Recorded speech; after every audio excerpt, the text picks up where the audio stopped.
You need to learn humility.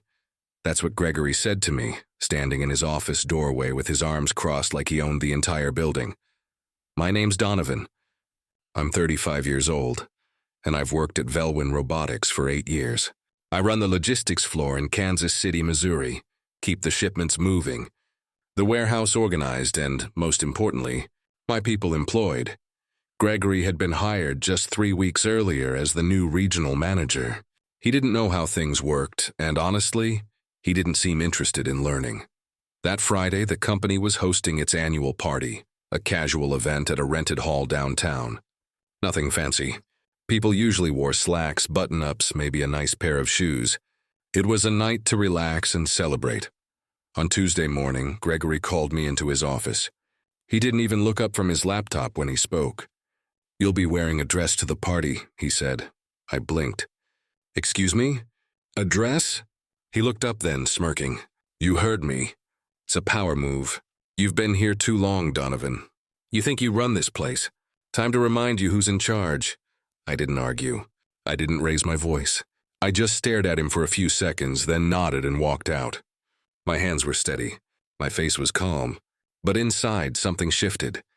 Gregory thought he was being clever, humiliating me in front of everyone, turning me into a joke.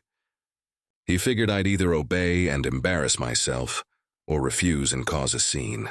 Either way, he'd win. What he didn't know was that my cousin sits on the company's board of directors.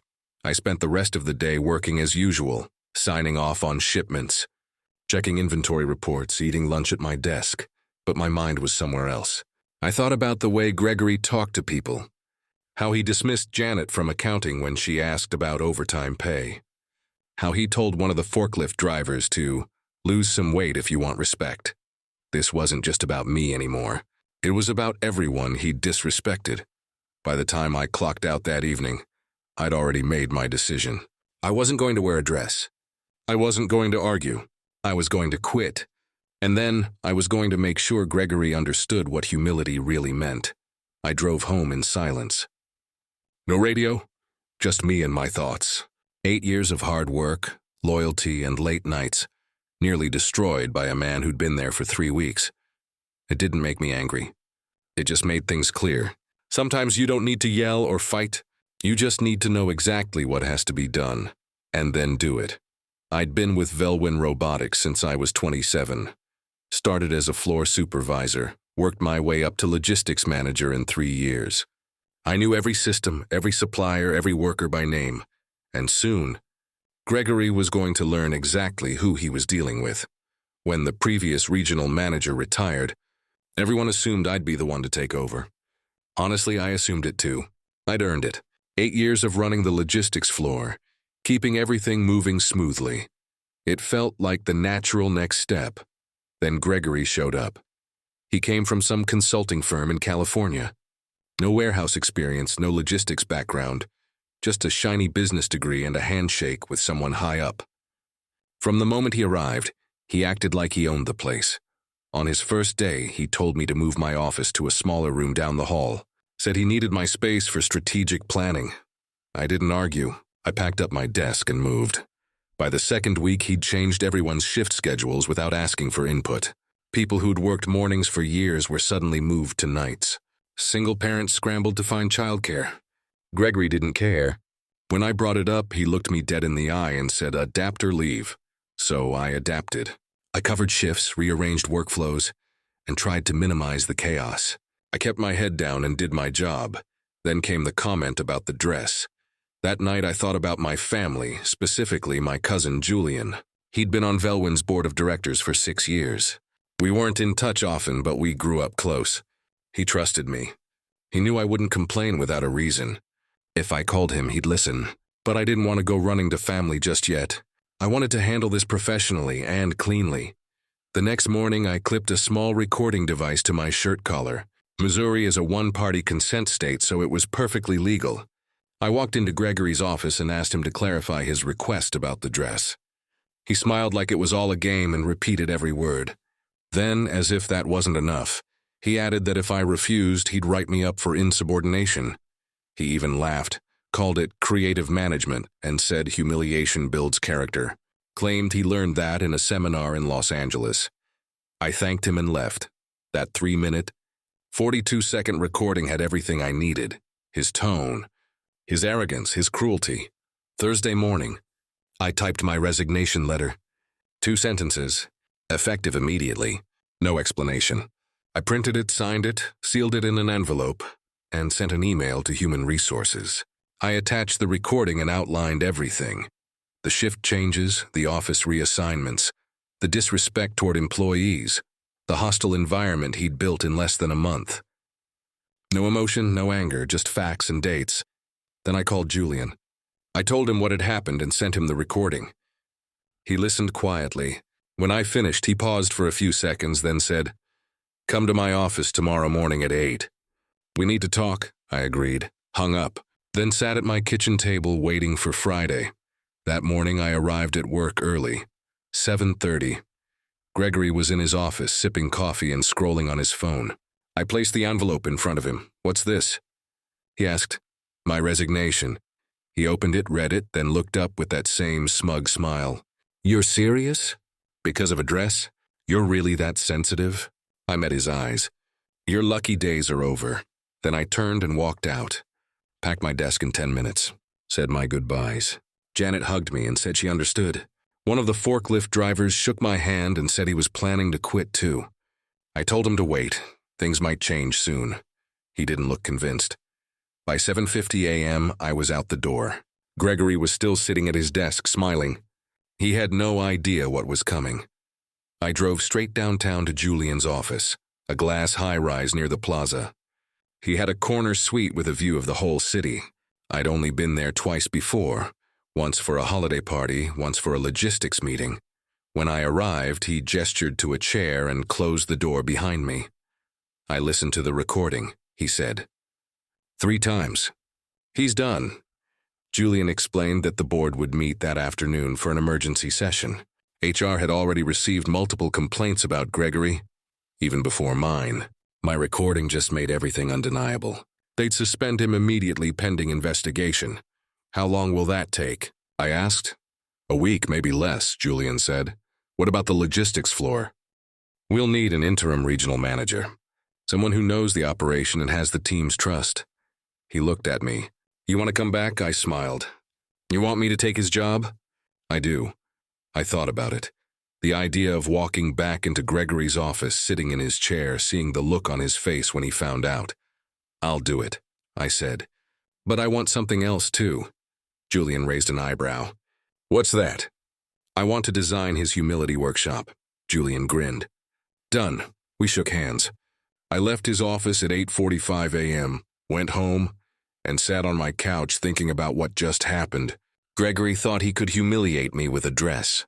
Instead, he handed me everything I needed to destroy him.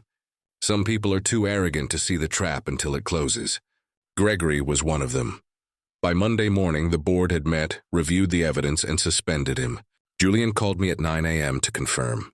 Gregory was escorted from the building Friday evening, badge deactivated, laptop confiscated, told not to contact anyone.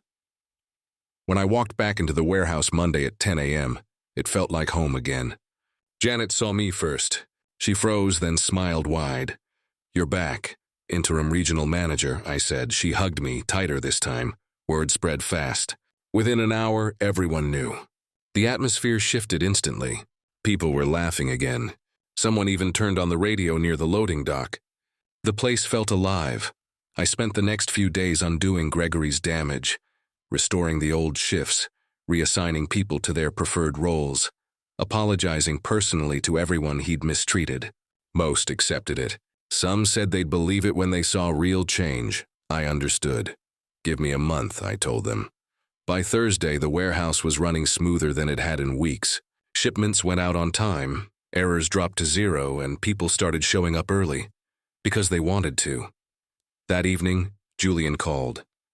"The investigation's almost done," he said. 12 employees submitted written statements about Gregory's behavior. "The pattern's clear. Harassment, discrimination, creating a hostile environment. It's all documented. When do they terminate him?" I asked. "Tomorrow afternoon," Julian said. Then he hesitated. "But there's a complication." "What kind?" He wants to fight it. Says he was set up. Claims you manipulated things because you were jealous. I laughed. Does he have proof? None but his lawyers threatening a wrongful termination suit. They know they'll lose, but they want to make it expensive. So what now? The board's offering him a choice, Julian said. He can resign quietly, take a severance package, and sign a non-disclosure agreement. Or he can fight it, lose, and walk away with nothing. I waited. And the workshop? It's part of the deal, Julian said. If he resigns, he has to complete the humility workshop you design. It becomes part of his exit agreement. If he refuses, he forfeits the severance. When does he decide? Monday morning. I hung up and leaned back in my chair, picturing Gregory. Alone somewhere, weighing pride against money, ego against survival. He'd take the deal. Men like him always do. They talk tough until consequences get real. Then they fold. That weekend I started designing the workshop. 4 hours long, 3 sections. Respect in the workplace, power and abuse, and accountability and consequences. Gregory wanted to teach me humility. Now, I was going to return the favor. I designed the workshop to make him face everything he'd tried to ignore. There were role-playing exercises, video presentations, and written reflections. I made it thorough. I made it uncomfortable. I made it exactly what he needed. On Monday morning, Julian called. Gregory had signed the agreement. He'd attend the humility workshop that Friday afternoon. That gave me 5 days to finalize everything. I worked on it every night that week, printing handouts, perfecting slides, rehearsing my delivery until it felt effortless. By Friday morning, I was ready. Gregory had no idea what he was walking into. He probably thought it would be a formality. A few dull lectures, maybe a certificate at the end. He was wrong. At 1:00 p.m., I arrived at the conference room. I set up the projector, arranged the chairs, placed handouts neatly on the table. Gregory walked in at 1:15. He looked tired, smaller somehow, like the arrogance had drained out of him. He sat in the front row without making eye contact. I closed the door, locked it, and faced him. "Welcome," I said. "Let's talk about humility." The session began with a presentation. I showed him statistics on workplace harassment. How many people quit because of toxic management? How much money companies lose when morale collapses? How long it takes to rebuild trust? Gregory took notes at first, his pen moving slowly across the page. His shoulders slumped forward, as if he wanted to disappear. After the first hour, we moved into case studies, real examples of managers who destroyed their careers through the same kind of behavior. I listed names, companies, and outcomes. Some were fired, some were sued, some never worked in management again. Gregory stopped taking notes. He just stared at the screen. Then came the role-playing exercises. I gave him scenarios based on real employee concerns. He had to practice responding until he got it right. One scenario involved an employee questioning a sudden schedule change. His first response was defensive. He blamed the employee for not being flexible. I stopped him and made him try again. It took 4 attempts before he said something acceptable. Another scenario involved an employee reporting inappropriate behavior from a coworker. Gregory's instinct was to dismiss it, said the employee was probably overreacting. I stopped him again and explained why that kind of response makes people afraid to speak up. During the break, I made him look up company harassment policies. When we resumed, his response was better. Not perfect, but better. At lunch, Gregory tried to leave, said he'd completed enough. I reminded him that his agreement required full attendance. If he left early, his severance vanished. He sat back down and ate in silence. After lunch, I brought in 3 employees, Janet, the forklift driver Gregory once mocked, and Kenzie, the young mother he'd written up for taking a sick day to care for her daughter. I asked them to share their experiences. Janet went first. She described how Gregory dismissed her questions about overtime pay, how it made her feel worthless after years of loyal service. The forklift driver spoke next. He told Gregory how that weight-related comment humiliated him in front of everyone, how he almost quit that same day. Kenzie went last. Her voice shook as she explained that her daughter had a fever, that she had no one else to watch her, and Gregory wrote her up anyway. He told her, "Your personal life is not my problem." She cried as she spoke. Gregory didn't look up once. He just stared at the table. No apology. No defense. After they left, I asked him what he'd learned. At first, he said nothing. Then quietly, I didn't think it was that bad. It was worse, I said. I handed him a reflection packet. Questions about his behavior, his motives, and what he'd do differently. Told him to complete it before leaving. He worked for 30 minutes. His handwriting grew messier with each page. Some answers were long. Others he left blank. At 4:09 p.m., I handed him a certificate of completion. He took it without meeting my eyes, stood, and walked toward the door. Then he stopped and turned. "Do you feel better now?" he asked. "This wasn't about me feeling better," I said. "It was about you understanding what you did." He nodded once and left without another word. I stayed behind, cleaning up the room, gathering handouts, shutting down the projector. I thought about the look on his face when Janet said she'd felt worthless, and the way he flinched when Kenzie cried. Maybe he learned something. Maybe he didn't. But I knew he'd remember this day for the rest of his life. Gregory officially resigned the following Monday. His severance was spread over 6 months. The non-disclosure agreement meant he couldn't talk about what happened, couldn't badmouth the company, couldn't explain why he'd left. To everyone else, it looked like he'd resigned to pursue other opportunities. Only a few of us knew the truth. I stayed on as interim regional manager for 2 more months while the board searched for a replacement. None of the external candidates impressed Julian. He said they talked endlessly about metrics and efficiency, but not about people. They didn't understand what leadership really meant. One afternoon, Julian called me into his office. The board wanted to offer me the permanent position, regional manager, full salary, company car, bonuses. I asked for a week to think it over. That week, I talked to everyone. Janet told me I should take it without hesitation. The forklift driver said the warehouse had never run better. Kenzie said I was the only manager who ever listened to her. By Friday, I called Julian and accepted. My first act as regional manager was to create change. Mandatory harassment training for all managers. An anonymous complaint system. Monthly one-on-one check-ins with supervisors. And an open-door policy for anyone who needed to talk. The board approved everything unanimously. Julian said, "What happened with Gregory should never happen again." 3 months later, the warehouse was thriving. Turnover dropped to nearly 0. Productivity jumped 18%. Customers noticed. One said their orders had never been more accurate. Another praised our response times. I forwarded every compliment to the team. They were the reason for the success. Occasionally, someone would mention Gregory, wonder where he'd ended up. But eventually, people stopped asking. Then one afternoon, Janet stopped by my office. She said a friend told her Gregory had taken another warehouse job across town. He lasted 6 weeks before getting fired. The same issues, the same behavior, the same ending. How did they find out? I asked. Someone posted the recording online, she said. It went viral in business circles. His reputation's destroyed. I hadn't posted it. I didn't need to. The truth has a way of surfacing on its own. A few weeks later, Julian told me Gregory had moved out of state. Took a low-level job, no team, no authority, just a paycheck. He said Gregory was lucky to be working at all after what happened. I didn't feel proud or vindicated. Just relieved. Justice had found its way without me forcing it. Kenzie got promoted to shift supervisor 6 months later. The forklift driver became a trainer.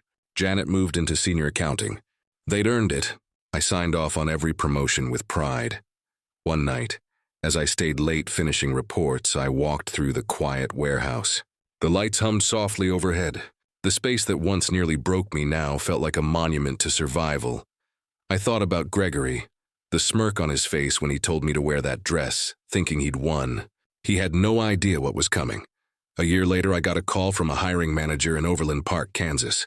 They were doing a background check on a candidate, Gregory. They asked about his time at Velwyn Robotics. I told them everything. The harassment, the toxic environment, the suspension, the resignation. I sent them the documentation. They thanked me and said they wished they'd called sooner. They'd already hired him, and were already receiving complaints. He was fired the next day. After that, word spread. Other companies called, asked questions, got the same answers.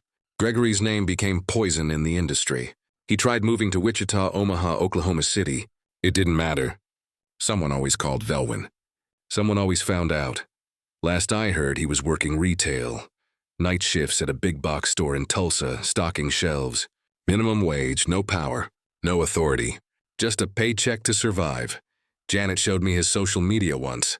He'd posted something about being a victim, how the system was rigged against strong leaders, and political correctness had ruined his career. The comments were brutal. People from every job he'd ever had replied, telling their own stories, confirming what he refused to see, that he was the problem. A week later, he deleted his account. Vanished from the internet. Maybe he finally learned to be quiet. Maybe he just ran out of people to blame. Either way, he was gone, and the world kept turning without him. I stayed at Velwyn for 3 more years. Built a team I was proud of. Trained new managers who led with respect. The company thrived. The culture became our biggest strength. Something people mentioned in job interviews as a reason they wanted to work with us. Eventually, I accepted a new position in Denver, a bigger company, new challenges, fresh opportunities. But I kept in touch with everyone back in Kansas City. Janet still emails updates. Kenzie calls every few months. The forklift driver sends me terrible jokes. They're all doing well, and that makes me happy. Sometimes I still think about Gregory. Not often, but sometimes. I wonder if he ever truly understood what he did wrong.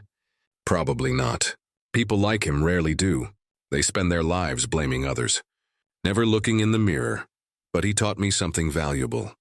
He taught me that standing up for yourself isn't about yelling or fighting. It's about knowing your worth. It's about walking away when someone tries to take your dignity, and using every tool at your disposal when the moment demands it. He taught me that you don't have to win every battle. You just have to outlast the people trying to break you. Be smarter, calmer, more patient. And when the time comes, act with precision. I never wore that dress. Never will. But if I ever meet another Gregory, I'll know exactly what to do. Some lessons stay with you forever. Some battles are worth fighting, and some people get exactly what they deserve.